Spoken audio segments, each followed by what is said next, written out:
Assalamualaikum warahmatullahi wabarakatuh.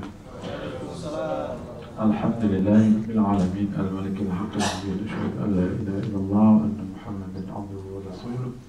Allahumma shalli wa sallim wa barik ala nabiyyina wa habibina Muhammad wa ala alihi wa sahbihi wa tabi'ahum bi ihsanin ila yaumiddin, amma ba'd. Jamaah yang dirahmati Allah, tidak intinya mari saya bersyukur kepada Allah atas semua limpahan karunia-Nya, terutama pada siang hari ini yang menjadikan kita semua kembali hadir di majelis ilmu. Semoga diterima Allah Subhanahu wa taala.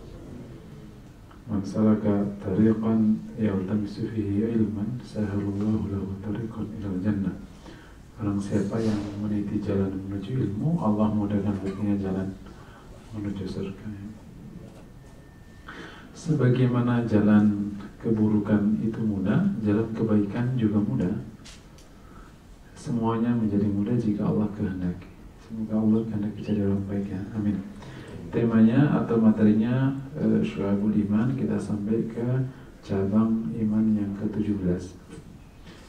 Bulan lalu cabang yang ke-16 tentang menempatkan agama sebagai hal yang paling mahal. Dia lebih memilih kehilangan nyawanya daripada kehilangan agamanya. Saya ingat ya, insya Allah, ya. Kalau mindset ini ada, nah ini 17 sampai 77 insya Allah mudah. Karena jadi 1 sampai 9 itu kan di hati semua, ya. 1 sampai 6 rukun iman, 7, 8, 9 penjelasan hari akhir, ada kebangkitan, ada hisab, dan ada mahsyar, kemudian ada jannah dan neraka. Kemudian 10, 11, 12, 13, 14, 15 sifat hati, ya, ada tawakal, mencintai Allah, sampai memuliakan Rasulullah. 16 itu mindset. Jadi diperbaiki hati yang paling dalam, itu iman, belief. Terus sifat hati di atasnya, terus naik ke atas ke otaknya. Kalau sudah benar, baru nanti ada tindakan real. Nah, pertama kali tindakan realnya itu thalabul ilmi. Bab 17 ini thalabul ilmi. Jadi rutenya dibuat kayak gitu. Maka kalau mindset 16 itu belum selesai, kesininya nggak jalan. Kita akan ketemu orang yang punya alasan untuk berhenti dari berbuat baik. Karena apa? Karena belum menjadi hal paling mahal. Tapi kalau sudah menjadi hal paling mahal, kita tidak akan ketemu alasan. Karena alasan itu hanya diberikan kepada hal yang tidak penting. Contoh gini, Mas Surya nggak bisa ngantar ke pasar, aku ada rapat. Berarti pentingan mana tuh? Berarti dengan bahasa lain, engkau mah nggak penting banget.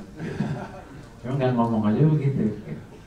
Kalau jadi istrinya, pilih aku, pilih rapat, gitu. Untung aku bukan jadi istrinya. Jadi, atau dibalik, Pak, sorry Pak, nggak bisa rapat, ngantar istri. Itu pasti yang ngomong gitu itu direktur utama yang ngomong. Karena gitu. Jadi orang yang paling kuasa di ini adalah istri para orang yang paling berkuasa. Orang yang paling berkuasa adalah istri orang yang paling berkuasa. Jadi thalabul ilmi dan ke belakangnya tidak akan dinomorduakan ketika 16 selesai. Dan hanya dengan menjadikan agama nomor 1, agama ini tumbuh, ya sudah kita jelaskan. Termasuk bab thalabul ilmi. Thalabul ilmi ini adalah pembuka utama dari semua proses kebajikan. Dasarnya banyak sekali, ya. Yang selalu saya ulang di sini, may yuridillahu bi khairan yufaqihu fid din. Barang siapa yang Allah kehendaki baik, Allah pahamkan. Ini memang pintu gerbang. Terus ada hadis tadi yang sudah saya baca, masalah katarikan. Kalau dasar yang lebih kuat, ya hadis terkenal thalabul ilmi fardhatun ala kulli muslim, wajib. Demikian juga fadilahnya besar sekali. Ya yarfa'illahu alladziina aamanu minkum walladziina utul ilma darajat. Lebih tinggi lagi al ulama warathatul anbiya. Innama yakhshallaha min ibadihi ulama. Hanya ulama di antara Allah yang khasyah kepada Allah. Ulul ilm. Bahkan di konteks syahadat hanya Di antara hamba Allah yang ulul ilm, syahidallahu annahu la ilaha illahu wal malaikatu wa ulul ilmi qa'iman bil qist. Allah bersaksi la ilaha illallah dan malaikat dan ulul ilm. Jadi yang bisa menegakkan kalimat persaksian la ilaha illallah itu Allah, malaikat dan ulul ilm. Jadi kalau nggak punya ilmu berarti syahadatnya nggak akan tegak. Nah, ulul ilmi pertama kali adalah para anbiya, Rasulullah SAW. Tapi cirinya qa'iman bil qist, yang menegakkan keadilan. Jadi kalau dia tidak qaim bil qisti, dia tidak pantas dari ulul ilmi. Dan makanya kenapa dulu para nabi bisa menyelesaikan kekafiran? Karena dia qa'iman bil qist, dia menegakkan keadilan. Orang merasa nyaman di sampingnya. Ya, ini dasar-dasarnya. Nah,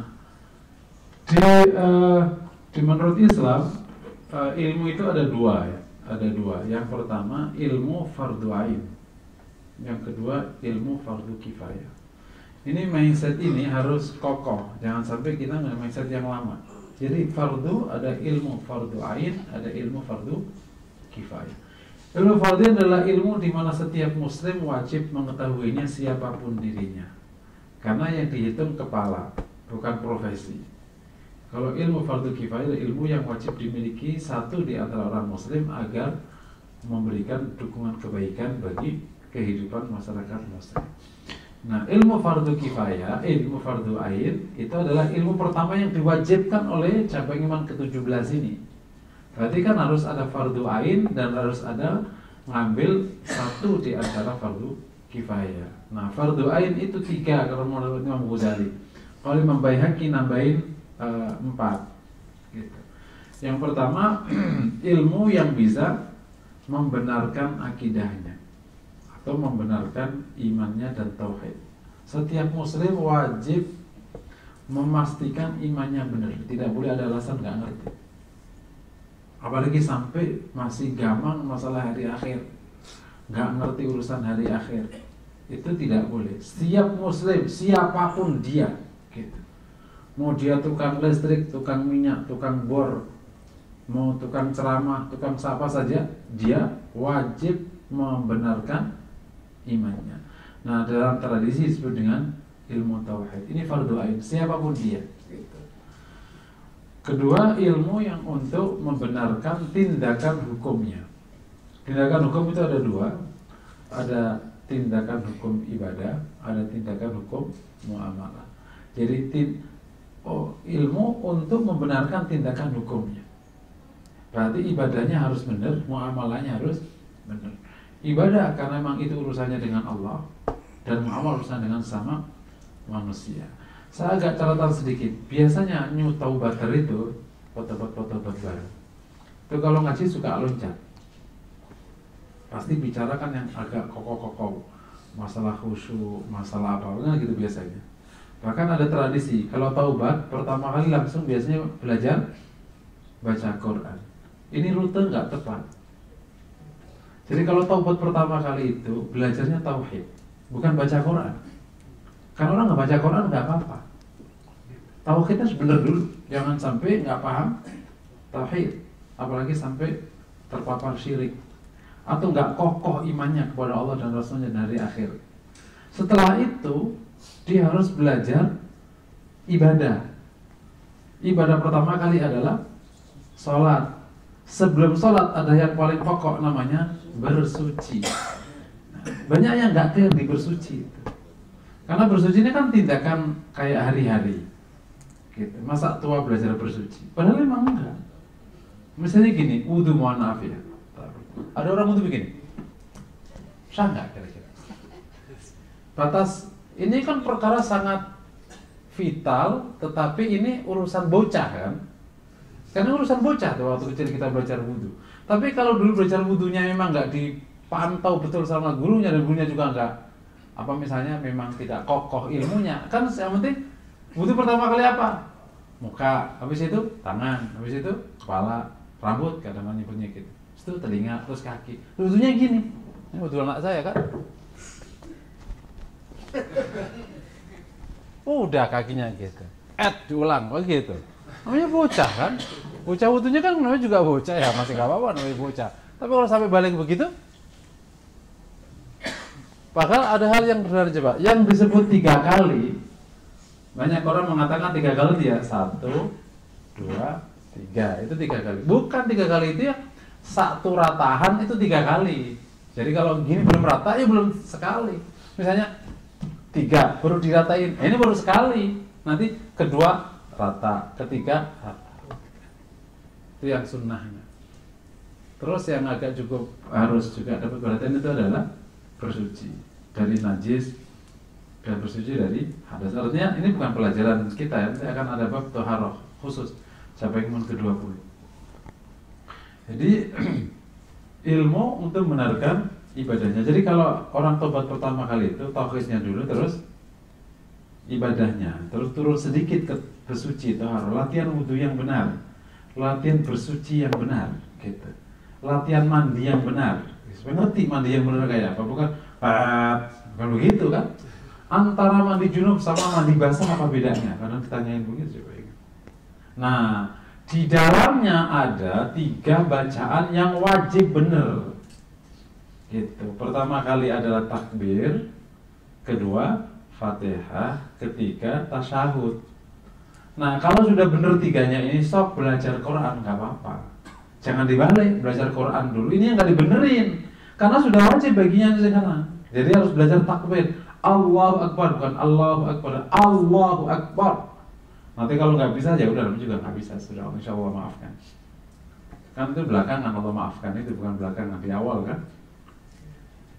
Terus belajar Fatihah, setelah itu belajar Fatihah, terus belajar tasyahud, karena itu kalimat yang wajib bagi muslim siapapun dia, karena ada kaitannya dengan sholat, karena itu rukun sholat, takbir rukun sholat, Fatihah rukun sholat, tasyahud rukun sholat. Nah nanti kalau sudah bisa 3 itu nggak apa-apa, dia belajar Quran, belajar apa, belajar makna, itu nanti panjang, tar, yang pokok-pokok dulu, jangan sampai udah belajar tafsir, wudhu aja nggak becus. Gitu. Belajar tafsir kemana-mana, misalnya bersuci aja nggak ngeh. Nah ini saya punya usulan baik ya tentang menjaga najis, karena kan Rasulullah pernah lewat, terus kemudian kata Rasulullah, kita ada orang yang diadab di kubur dan tidak diadab karena perkara besar, diadab karena perkara kecil, dia tidak bersuci dan dia suka namimah, perkara buang air berdiri, ini mohon hati-hati. Gitu. Buang air kecil berdiri ini agak rentan dengan najis. Gitu. Ya kan itu kan memang bukan tempatnya. Yang pertama itu menyalahi etika, itu kayak kuda. Nah, antum yang orang teknik menyesuaikan agama, bukan agama menyesuaikan produk, jangan dibalik. Gitu. Jangan fikihnya yang dipaksa ngikutin. Apakah ada nggak dalil yang mensunnahkan buang air berdiri? Kan bukan begitu. Produknya menyesuaikan agama, pemilik gedung menyesuaikan agama. Itu diperlukan. Kenapa orang muslim harus kuat begitu-begitu? Kalau enggak kena fitnah, karena orang kalah. Jadi buang air berdiri itu rentan, itu nyalai etika kan. Yang kedua itu rentan kena najis, kena nyiprat. Gitu. Nggak gampang. Sementara kita setiap hari berdiri. Nah kalau nggak dijaga betul, ya udah lepas salatnya. Kita jaga aja belum tentu diterima, apalagi ngawur. Serius nih, bab tentang buang air kecil berdiri ini jadi concern bagi saya, karena ada jamaah saya emang dulu neliti, sama Pertamina Pusat sana, ada orang tua betul-betul diteliti, dikasih tisu, kemudian nyiprat nggak? Nyiprat emang. Dia berdiri gitu, kasih tisu, nyiprat nggak? Nyiprat. Namanya kan tekanan kan kencang itu tekanannya itu kan.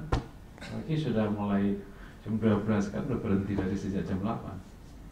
Jadi mohon diusahakan. Nah kalau toiletnya nggak ada, ya dikoordinasikan dengan pemilik gedung. Toiletnya bagusnya gini. Kalaupun berdiri supaya nggak nyiprat, gimana aturannya? Apa kasih busa atau apa, serah. Pokoknya kalau teknik itu ngikut agama, bukan agama ikut teknik. Pokoknya gimana supaya pipisnya jadi bener, dah gimana aturannya. Produknya kayak apa, cari, jangan dibalik. Nah yang terakhir, pipis berdiri itu menyalahi kesehatan, karena kan bisa bermakna ke kesehatan. Kembali ya. Jadi ilmu yang membenarkan tindakan hukumnya, baik ibadah atau muamalah. Nah, muamalah kita sekarang ini luar biasa kompleksnya, harus betul-betul tahu. Hari-hari yang paling harian sekarang itu adalah jual beli online, itu harian. Jual beli online itu mungkin hukum yang menjadi cover itu namanya jual beli salam. Karena kan jual beli sifat, kan nggak jual beli barang kan. Dulu jual beli salam itu awalnya tidak boleh, karena ada kebutuhan dibolehkan, makanya syaratnya ketat. Sifatnya harus sama-sama disepakati. Sifatnya mulai dari warna, berat, bobot, bentuk, apapun yang menjelaskan sifat dari produk yang mau dijual. Kemudian harganya itu harga di mana harus sudah sepakat, gitu. Karena kan ada kalau harga di tempat pembeli sama penjual pasti beda dengan harganya. Harganya harga di mana dan harga itu harga kapan? Karena beda hari bisa berubah harga. Gitu. Kalau sudah sepakat semuanya baru disahkan. Kalau enggak ya nggak sah akadnya. Gitu. Makanya dipastikan jual beli online nih, kalau yang punya bisnis itu pastikan sifatnya betul. Apalagi sekarang warna itu bervariasi. Kuning itu 1, 2, 3, 4, 5, 6, 7, 8, 9, 10 sama-sama kuning. Katun 1, 2, 3, 4, 5, 6, 7, 8. Kalau belum sepakat berarti nggak sah. Maka caranya kalau nanti ada komplain, cara mensepakati. Kalau merasa dirugikan maka berarti balik. Boleh balik. Gitu. Kalau kayak gitu berarti nggak sah akadnya. Yang nggak boleh balik itu berarti merugikan. Gitu. Menariknya kalau antum pelajari filosofi akad di Islam, kenapa demikian ketat? Harus ada rukun, harus ada pembeli penjual. Karena Islam ini adalah hukum untuk semua orang dan semua kondisi. Dalam waktu suka dia benar, dan waktu nggak suka ada pegangan yang tidak bisa dikonflikkan, diselisihkan antar dua belah pihak. Yang apa boleh aja, iya lagi suka. Kalau nggak suka, termasuk kasus muamalah nih yang agak juga jelimet, muamalah antar suami istri.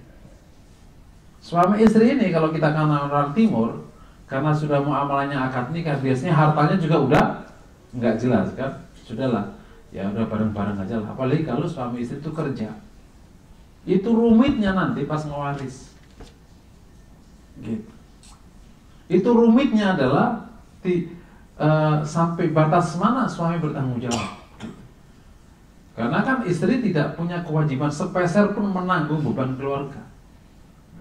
Sementara dia ngambil peran karena saling mencintai itu apa. Begitu sudah jatuh waktu waris nggak genah. Sampai sekarang nggak ada orang waris genah itu kan. Ini rumah punya siapa? Nggak ngerti rumah punya siapa. Berdua berapa persen? Gitu. Kulkas punya siapa? Piring punya siapa? Terus apa lagi itu? Buffet. Terus apa mobil, motor, punya siapa? Nggak ada yang jelas. Biasanya ya, pewarisan di sini itu bapaknya meninggal nggak diwaris, sampai bapaknya, ibunya nggak. Terus nggak baru ngewaris, ya ruwet.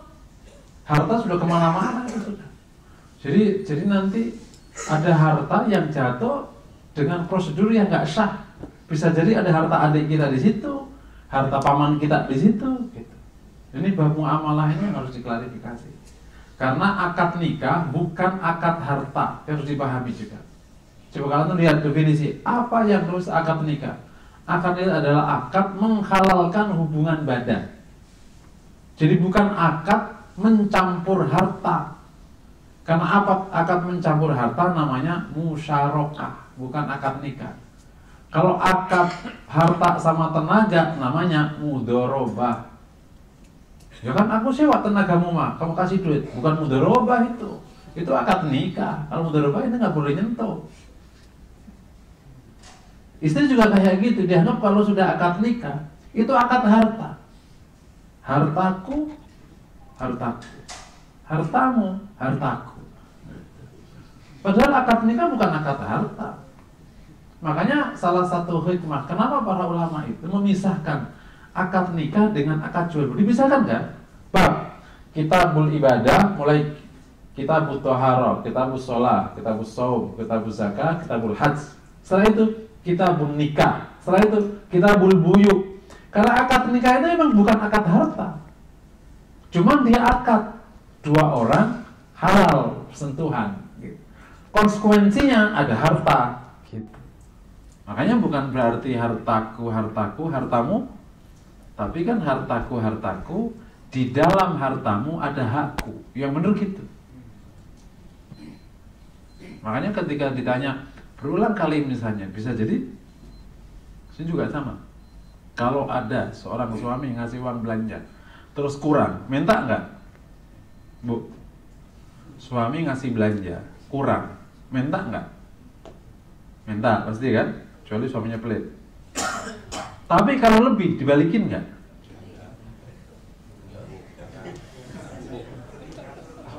Ada dua bentuk biasanya. Suami yang borongan, mah nggak ngerti, pokoknya gajiku sekian, nggak ngerti, nggak cukup segini. Itu namanya suami tidak bertanggung jawab. Itu suami borongan namanya itu. Atau yang tadi dikasih, kalau kurang minta, kalau lebih diem. Nah itu namanya istri mutil. Terus serius, nggak usah duit terus balik gitu. Karena bukan duitnya. Diomongin kayak gini nggak masuk akal kan? Emang itu akad. Gitu. Seakan-akan kok gitu, emang kayak gitu. Karena emang itu bukan akad harta. Mungkin sampai di sini dulu. Kita lanjutkan ya. Assalamualaikum warahmatullahi wabarakatuh. Bismillahirrahmanirrahim. Assalamualaikum warahmatullahi wabarakatuh. Alhamdulillah wassalatu wassalamu ala rasulillah, amma ba'd. Kita lanjutkan. Jadi ilmu yang fardu ain yang kedua, ilmu yang bisa membenarkan tindakan ibadah dan muamalahnya. Yang ketiga, ilmu yang bisa membersihkan hati dan memuliakan akhlaknya. Biasa dengan ilmu tazkiyatun nafas wal akhlak. Orang itu wajib ikhlas, wajib bersyukur, bahkan wajib mencintai Allah. Kemarin Kak cabang iman itu kan ke-10, itu kan wajib sebenarnya itu. Wajib mencintai Allah, wajib bertawakal pada Allah. Itu yang sifat hati. Yang akhlak, si orang wajib jujur, wajib memuliakan orang tua, wajib. Nah itu karena pekerjaannya wajib, maka ilmunya jadi wajib. Jadi gak ada alasan, aku gak tahu, harus tahu. Nah untuk sekarang tidak tahu, hampir tidak ada alasan untuk tidak tahu, kecuali orang tinggal di tengah hutan baru. Hari ini nggak ada alasan, namanya al-jahal, nggak tahu, nggak ada alasan. Karena ada kan orang bisa dimaafkan karena tidak tahu. Tapi untuk sekarang orang sebenarnya nggak tahu, nggak masuk akal. Karena saking suplai ilmu luar biasa banyaknya. Nah Imam Baihaqi menambahkan nomor 4, ilmu yang mendukung 3 hal ke atas hukumnya juga wajib.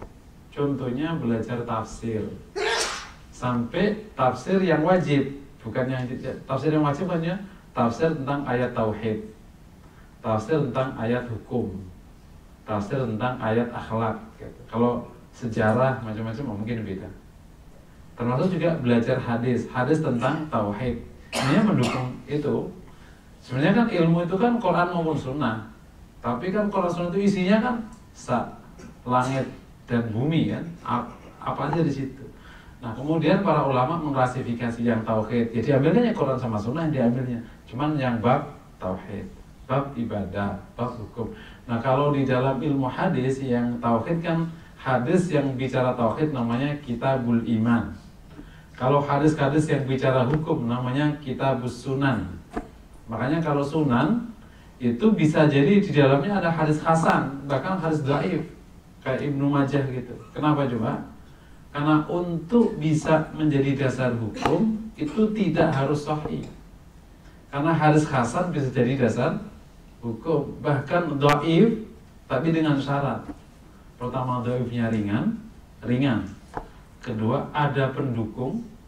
Yang ketiga dalam hal fadilatul amal, bukan dalam hukum pokok. Pendukungnya itu 3, bisa Quran, bisa hadis yang lebih kuat, bisa istimrar amalil ulama. Para ulama sudah mengerjakan. Itu boleh. Jadi kalau kita bicara hukum dari hadis namanya kitabus sunan. Kalau kita bicara ilmu hati di hadis namanya kitabur raqaiq. Anda kalau nanti buka hadis Bukhari ada kitabur raqaiq. Nah itu bab tentang ilmu hati.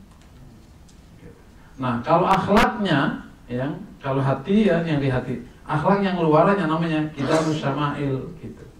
Jadi kita berokok sama syama'il satu paket, itu bicara akhlak.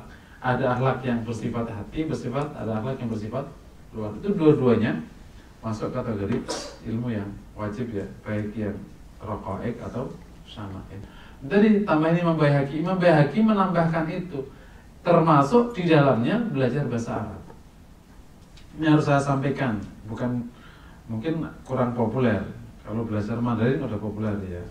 Kok bisa belajar bahasa Arab wajib? Karena juga gimana ya? Orang udah kerja, udah belajar bahasa Arab, udah mana letaknya kan? Mana ada waktunya? Gitu. Tapi bab masalah hukum ya harus disampaikan. Yang mengatakan wajib ini bukan sedikit, termasuk dari Imam Syafi'i. Gitu. Belajar bahasa Arab itu hukumnya wajib. Karena bahasa Arab itu bukan bahasanya orang Arab. Gitu. Karena Arab itu telah dipilih oleh Allah menjadi bahasa agamanya. Bukan masalah bahasa orang Arab. Ini nggak suka sama orang Arab itu urusan kalian. Kecewa sama orang Arab misalnya atau apa, itu urusan kalian.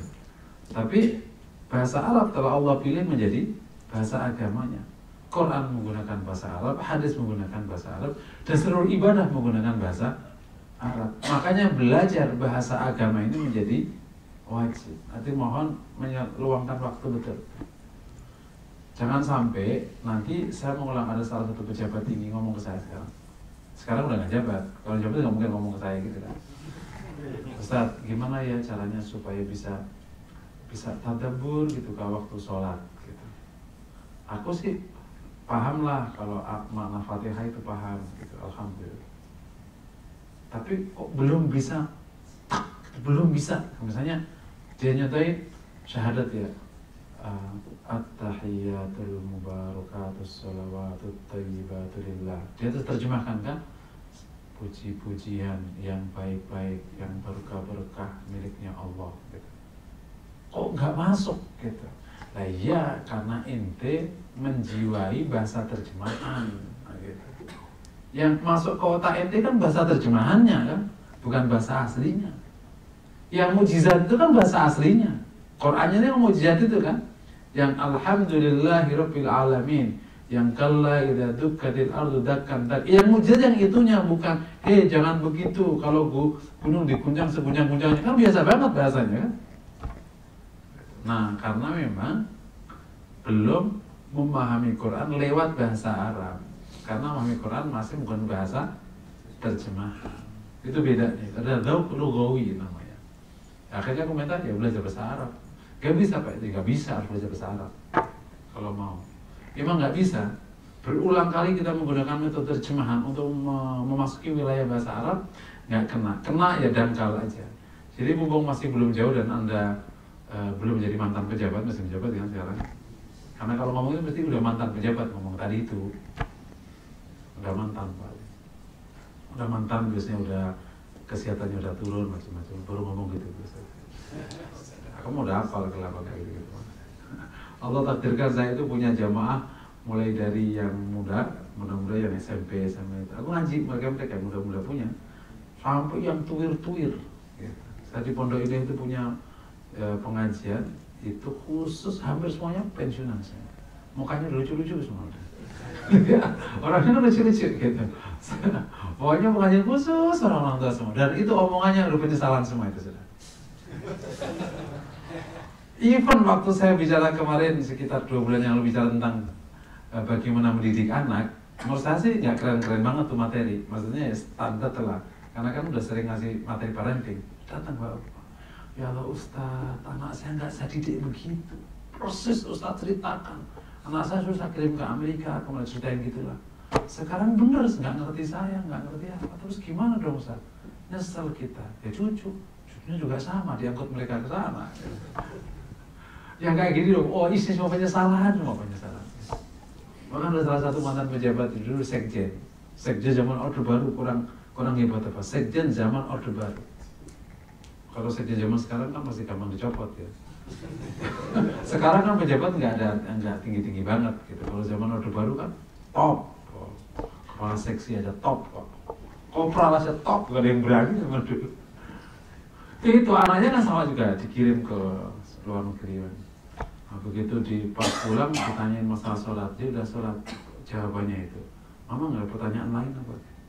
Dari dulu sholat, sekarang sholat mulai gitu. Mamanya nangis, Ustaz gimana? Tapi udah kadang, udah baik lagi. Nah, jadi semuanya isinya penyesalan. Nah, jangan sampai ikut nyesal. Atau mau mengikuti jejak menyesalnya, juga boleh juga. Aku kayaknya mau jadi aja yang ikut jejak menyesalnya, gitu kan, jangan sampai. Salah satunya itu, karena emang tidak menekuni dari awal. Emang ini bab, kalau implementasi butuh kesungguhan dan kebijaksanaan. Sementara kita kan nyari nafkah ya. Kalau nyari nafkah hari ini udah nggak kayak zaman orang tua kita dulu. Nafkah sekarang kan benar-benar menghabiskan 14 jam dari nafkah sekarang itu memang saking rakusnya kita atau bodohnya kita, mirip tuh. Orang tua kita nyari nafkah kan jam 7 mulai, jam 12 pulang kan.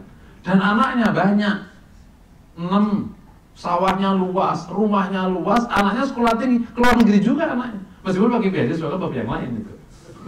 Yang penting anaknya keluar negeri, itu mau apapun caranya terserah. Sekolahnya tinggi-tinggi. Ini kerjanya cuma 6 jam, 7 jam. Jam 12 sudah di rumah. Pak, teko. Saiki tekane jam setengah 10. Rumahnya lunas di usia 50. Ini aja. Buru-buru punya luas taras seluas orang tua kita yang sehalala sehektar-hektar sama-sama gitu. Ini memang saking rakusnya kita, beban konsumsi keluarga saking besarnya, gak cukup dengan uang sedikit, atau saking bodohnya kita nyari harta. Pinteran bapak-bapak kita, kerja sebentar duitnya banyak, betul nggak? Yang bener yang mana? Yang bodoh tuh yang rakus, atau dua-duanya udah bodoh rakus. Udah konsumsi keluarga sehala-hala, duit berapapun habis, nggak ada. Saya juga kadang bingung juga ini. Sekolah kita itu kan murah. Saat di pondok nggak bayar sepanjang hayat. Sekarang masuk pondok 30 juta, astagfirullah. Ini pondok apa hotel? Serius tuh. Kita namanya pondok di pondok kiai zaman dulu kan pondok kan nggak bayar kan. Adalah SPP namanya iuran minyak, namanya dulu iuran minyak. Itu dulu ada yang 50 perak, 60 perak. Kalau nunggak juga nggak ditarik. Gitu. Ilmunya sehala-hala. Saking tulusnya para kiainya, saking barokahnya. Sekarang masuk pondok 30 juta, sepondok 80 juta. Saya punya teman pondoknya 80 juta. Sugih lah dewe. Pondok 80 juta, pengen apa? Kayak apa? Masya Allah. Gitu. Jadi besar biaya sekarang apa aja. Dulu dapat istri itu nggak usah pakai biaya, neng mau. Sekarang istri pacaran dulu panjang, habis nikah setahun cerai. Astagfirullahaladzim. Jadi semuanya mungkin udah beban hidup udah berat, terus bodoh, lengkap sudah. Itu bapak-bapak awalnya juga ayo. Jam 7 berangkat, 12 pulang, sawai sehala-hala, anaknya akeh 9, 10, kakakku anaknya 10 gitu. Habis itu pergi keluar negeri kemana aja sudah. Masya Allah. Kemarin lagi ya. Jadi ini butuh kebijaksanaan. Gimana nyisipin waktu lah, belajar yang gitu-gitu tadi sementara kita udah kerja kan. Gimana ngasih tauhid, gimana. Nah, salah satu tipnya, ada beberapa materi yang tadi itu cukup bisa dengan dibaca. Ya, kayak fikih itu bisa dibaca. Kayak tazkiyah itu. Tapi sebagian perlu berguru. Kayak bahasa Arab perlu berguru, ilmu hati perlu berguru. Meskipun tetap aja semuanya harus berguru, tapi sebagiannya bisa dioprak sendiri. Jadi intinya cukup yang penting jangan sampai ada hal dalam urusan tauhid, ibadah, hukum, hati dan akhlak di mana kita nggak tahu, sementara kemudian kita terjebak salah. Contoh, sampai nggak tahu batas syirik sama batas budaya, nggak ngerti. Sampai nggak tahu batas najis, nggak tahu. Sampai nggak tahu hukum yang fatal di rumah tangga. Contoh yang fatal ya, nuduh pasangan selingkuh, itu fatal. Nuduh pasangan selingkuh itu fatal. Karena itu masuk menjadi hukum ilah atau li'an. Perlu paham tuh. Apalagi sampai nggak paham bahwa cerai itu nggak jatuh, bahaya sekali. Cerai, nggak cerai. Kan nggak sedikit keluarga gitu, cerai, dikit-dikit cerai, tapi habis cerai, gaul lagi, habis cerai, gaul lagi. Jadi jangan bahwa kata cerai itu pokoknya kayak sayur aja, naudzubillah. Jadi fatal gitu. Termasuk yang paling juga khawatir nanti, semoga sih terjadi ya, sering maafkan, hubungan harta antara pasangan harus clear gitu. Karena akad nikah itu bukan akad harta. Supaya apa? Supaya dampak nanti di pewarisan itu clear. Khawatir nanti karena pewarisan nggak clear, berarti ada harta haram yang atau harta yang nyimpang masuk ke orang yang tidak berhak. Gitu. Misalnya ada anak, ada saudara siapa, karena nggak clear kan nggak cuma mana yang diwaris. Gitu. Nah, budaya yang keliru tadi, ya semoga tidak kita teruskan. Biasanya kan waris setelah istrinya meninggal, baru waris dimulai. Kalau istrinya masih ada, ibunya masih ada, warisnya ada. Padahal waris ya sejak bapaknya dimulai, ibunya juga dimulai. Dan macam-macam.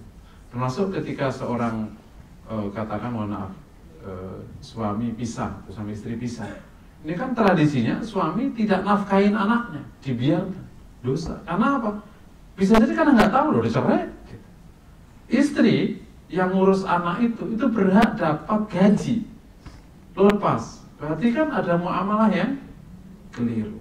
Banyak kasus-kasus muamalah yang dianggap itu biasa karena kita saling memaafkan, dan itu fatal. Nggak boleh sebenarnya. Nah, semoga nggak sampai kejebak kayak itu. Maka perlu aja terus dibaca-baca. Beberapa referensi buku yang bisa dipakai. Yang pertama misalnya akidah ya, banyak buku akidah, makna syahadatain, makna la ilaha illallah.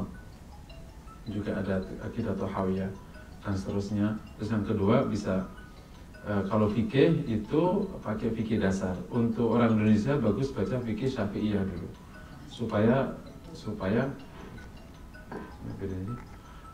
fikih Syafi'iyah dulu supaya tindakan kita tidak kontroversial. Nah, nanti kalau sudah fikih Syafi'iyah paham, antum naik sedikit pakai fikih yang agak longgar. Namanya Bidayatul Mujtahid. Beli aja bukunya dulu, dibaca aja. Pokoknya paham nggak paham baca aja dulu. Ya kan ngaji juga kan jarang kan, baca aja dulu. Jadi beli fikih dasar Fathul Qorib aja dulu dibaca. Nanti kalau sudah bagus, sudah paham, nanti baca fikih Bidayatul Mujtahid. Baca aja dulu. Nanti kan begitu kita mulai bingung, itu berarti kita sudah mulai nangkep. Gitu. Semakin bingung, semakin baik. Berarti kita nangkep. Baca nggak bingung, berarti nggak baca dia. Oh paham. Karena kan namanya baca sendiri gitu. Nanti terjadi diskursus, terjadi dialog, terjadi insya Allah menguasai. Allah mudahkan kok insya Allah. Nah terus kalau untuk ilmu tadi, ilmu hati, aku baca bukunya Ibnul Qayyim, Madarijus Salikin. Nah itu aja. Itu agak panjang tapi biar nggak bertahap-tahap. Kalau mau gampang ya Tazkiyatun Nafas punya siapa itu? Syahid Hawa. Tapi kalau mau agak lebih clear maksudnya jadi satu di mana hadisnya nggak bercampur itu punya Ibnul Qayyim. Madarijus Salikin. Itu 3 jilid. Nggak apa-apa baca aja dulu. Terus yang untuk akhlak antum baca buku Syama'il. Tadi ada 6-7 buku, baca aja. Insya Allah ini bagian dari implementasi kita Thalabul Ilmi. Karena kalau ngandelin begini-begini ini, lah kita aja baru berapa tahun baru bagaimana ke berapa ya? 17 kan? Kan butuh 77 pertemuan. Setahun itu 11, berarti butuh 8 tahun. Pas tamat mati. Astagfirullah. Kan enggak. Jadi itu dibaca aja, semoga Allah mudahkan. Di bab ini kalau bukan karena rahmat Allah memang kita nggak akan nyampe. Kalau bukan karena rahmat Allah kita nggak akan sampai. Tapi kalau Allah rahmati, kita akan mendapatkan yang bahkan nggak bisa kayak bayangkan. Ada ibu-ibu rumah tangga di tempat saya itu bisa hafal Quran dalam waktu 5 tahun. Bayangin aja. Ini gara-gara suaminya itu ahli bidang bola. Karena bola aku cecer terus. Otak disayang, otaknya sayang. Karena dia hafal seluruh nama pemain bola sedunia. Hafal gajinya masing-masing. Hafal si itu coachnya masing-masing. Dan yang menarik, hafal nilai transfer masing-masing. Dia menjadi pengelola bola di SCTI. Dulu kan di SCTI. Nah, karena dia merasa berdosa, akhirnya nyuruh istrinya suruh hafal. Daripada kita sayang ya, otak dipakai ngafal bola. Tapi udah kadung mau gimana lagi gitu. Kalau tak hapus sudah kadung hafal udah gitu. Dan dihapus sudah kadung hafal. Dan ini kerjaan Ustaz bagaimana lagi? Akhirnya istrinya disuruh ngafal. Betul 5 tahun. Padahal udah berubah. Jadi insya Allah kalau kita sungguh-sungguh, meskipun kita berumur, Allah mudahkan ya. Demikian yang dapat saya sampaikan. Kami ulangi lagi, ada ilmu yang fardu ain dan kalau ilmu fardu kifayah ya ilmu apa saja yang dibutuhkan kaum muslimin, kedokteran, ekonomi, pajak apa saja itu ilmu fardu kifayah. Nah untuk anak kita maka wajib ditanamkan seluruh ilmu fardu ain dan dipilihkan satu dari ilmu fardu kifayah. Jangan dibalik. Jangan fardu kifayah tanamkan dulu, fardu ainnya nanti kalau pada pensiun. Nanti kita menyesal kayak teman-teman saya yang kemarin itu. Jadi ditanamkan dari awal fardu ain. Udah masuk. Yang pokok, bukan yang luas ya. Gak perlu, wah ntar ahli tak, gak begitu. Fardu ain itu yang penting tauhidnya benar, akidahnya begitu. Yang pokok-pokok itu lah. Kalau menurut bahasanya itu adalah materi tauhid pokok, materi fikih pokok, materi hati pokok, yang pokok-pokok itu. Jadi anak sudah kecil, sudah ngerti ikhlas, sudah ngerti syukur dari kecil, sudah. Nah kalau sudah masuk, sok mau fardu kifayah dimasuki. Jangan dibalik. Anak sholat belum benar, sudah dibaca matematik, ini sholat belum benar. Nanti yang rugi kita.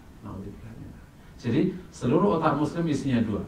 Seluruh ilmu fardu ain masuk dan ngambil satu di antara fardu kifayah. Nah insyaallah nanti hasanah dunya wal akhirah. Mungkin demikian. Assalamualaikum warahmatullahi wabarakatuh.